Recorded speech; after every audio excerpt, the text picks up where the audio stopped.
you have this culturally created family tree.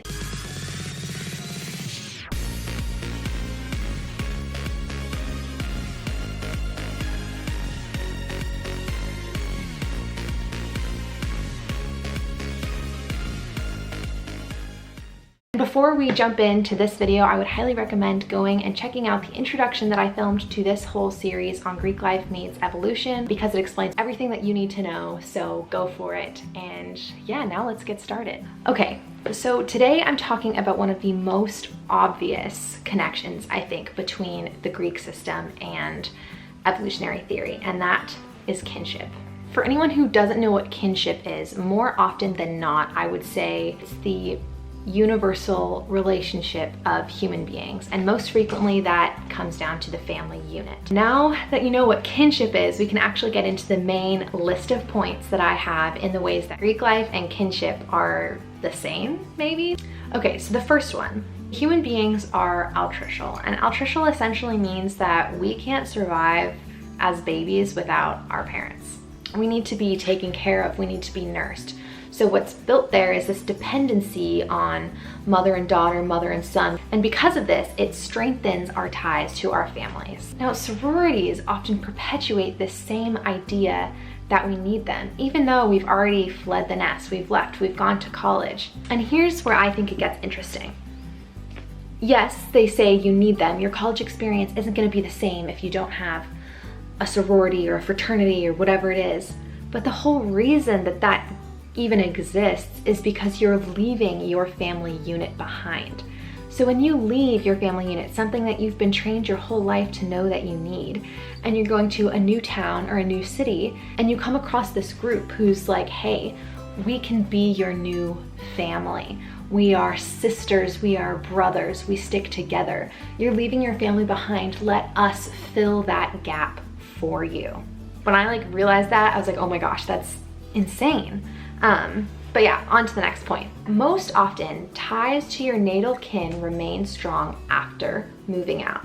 In other words, after you leave for college or start your own family, you still go to grandma's house for dinner every other weekend, or you invite your cousins to your wedding. These ties remain the same even after you're out of close proximity to one another. And Greek organizations do the exact same thing. When you join a Greek organization, you aren't just a Delta Gamma for 4 years. You're a Delta Gamma forever. Once a Chi Omega, always a Chi Omega. The Greek organizations reinforce this idea that once you're a member, you're always a member. We will be your family forever. Okay, now this probably is my favorite because it blew my mind just a little bit. So Darwin's third postulate is that of inheritance. And with inheritance, your parents tend to resemble their offspring, right? So how is it that we could artificially insert Darwin's third postulate of inheritance into a system that's not connected to genes or DNA at all? Clothing. Have you ever heard, oh, join a Greek organization for the merch, for the gear, for the cute t-shirts?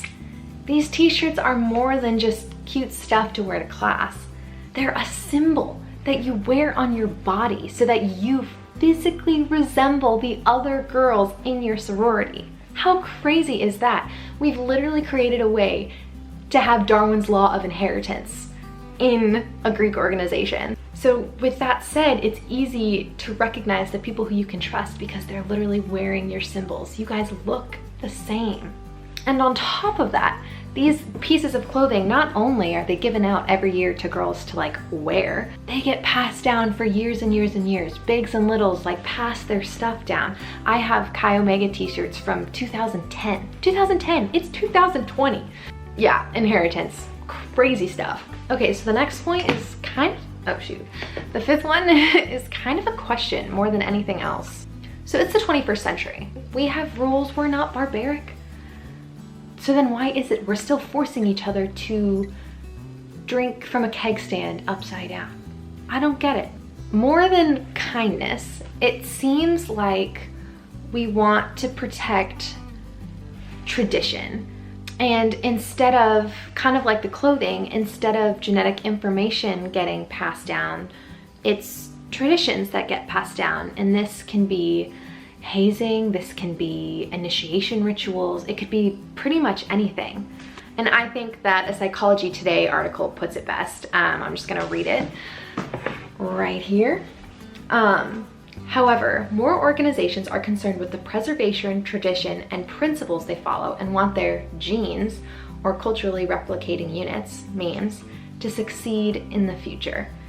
Even though we've come a long way from dueling in the town square, there's, I guess, still a part of us that prioritizes tradition and keeping things the same as they were a long time ago, because this is kind of the genetic information of Greek organizations. I don't know. Okay, so this is my last key point, and that is bigs and littles. So to anyone who doesn't know, when you join a sorority or a fraternity, that comes with getting a big sister. Now, when I joined my sorority, okay y'all, I ran out of storage. Let's try this again. We didn't get big sisters until about a month after joining. And the reason that this happens is because they give you about a month to meet as many older girls as possible in the sorority. And you kind of find who you are connected with or most similar to. And then at the end of this month, there's this whole week where you get gift baskets and they pamper you, and then on Big Little Reveal, you find out who your big sister is.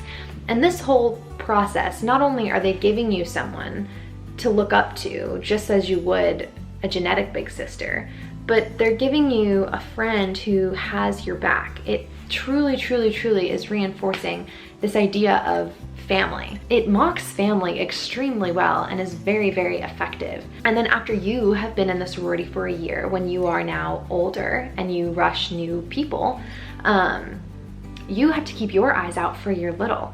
And it ends up being this whole chain of ancestry. So I have a big and she has a big, and my big's big is actually my grand big, and it goes on and on and on for years. You have this culturally created family tree, and it's crazy and also never ending. Just like genetics are, I don't know, it goes super far back to the creation of the sorority. And the last thing that I wanted to say is the presence of actual nepotism in Greek organizations. So there's something called being a legacy, and basically what this would mean is if my mom was a Delta Gamma, and when I rushed coming to college, the Delta Gamma organization here, basically there's more pressure on them to let you in because you're a legacy. Your actual blood was a member of that house. It doesn't matter where they went to college. It's like the greater organization.